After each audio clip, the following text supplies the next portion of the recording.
The second night of the 12th Cambodia International Film Festival provided guests with several opportunities to broaden their cultural understanding with Indigenous perspectives from around the world. At the Legend Cinema in Olympia Mall, audience members attended a screening of the 1977 Australian classic, The Last Wave, directed by Peter Weir. The film follows a lawyer trying to solve a murder, but intertwines Australian Aboriginal mythos and Dreamtime to produce the first film that features traditional Aboriginal culture within a city, as opposed to the stereotypical outback settings. It was really interesting. You got to see, as he said, the first Australian film that brought Aboriginal actors into the city, not just the tribal stuff. And it was very mysterious, very strange, hard to understand. But the cinematography was amazing. Peter Weir's a genius. It was great. Australian Ambassador Justin Wyatt made opening remarks at the screening and noted the timeliness of the event, which takes place during Australia's National Reconciliation Week.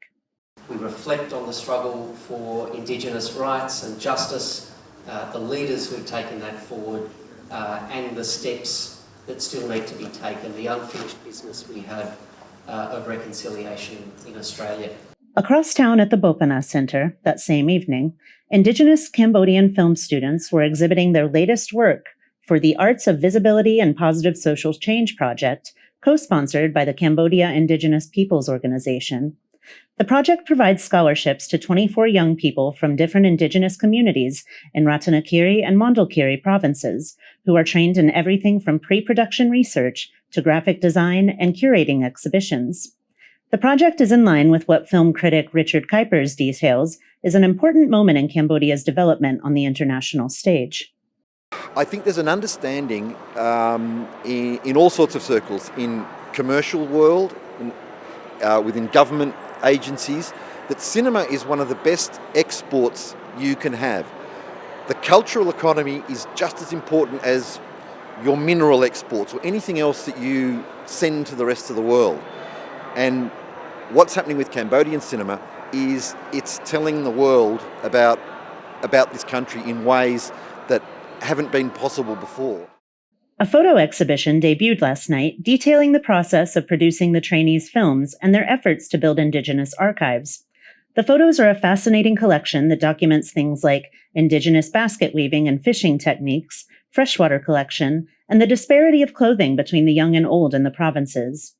Guests at the event were treated to Indigenous cuisine prepared by students, in addition to screening the short film Light in the Darkness, which follows a day in the life of a blind Indigenous masseuse in the Ratanakiri province. The project produced 31 films covering Cambodian Indigenous life, which will be screened at CIFF this week. The exhibition will run at the Bopana until June 30th. Richard Kuipers, who is also a guest program for this year's CIFF, remarked on the co-evolution of the festival and the Cambodian film industry.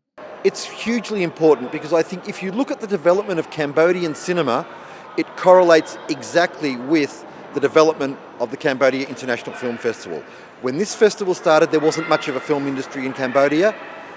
12 years later, we have a huge rise in production in Cambodia. We have a huge rise in interest in Cambodian cinema all over the world. The two go hand in hand. This festival and Cambodian cinema are intricately linked, and it's a fantastic thing. The 12th Cambodia International Film Festival continues until Sunday, where film fans have access to over 160 events and screenings free of charge. Tonight, the festival features Fright Night at Legend Eden, where audience can get cozy and watch a series of international horror films from 6 p.m. to 4 a.m. The festival schedule can be found on the CIFF Facebook page. Kristen Winters, EAC News.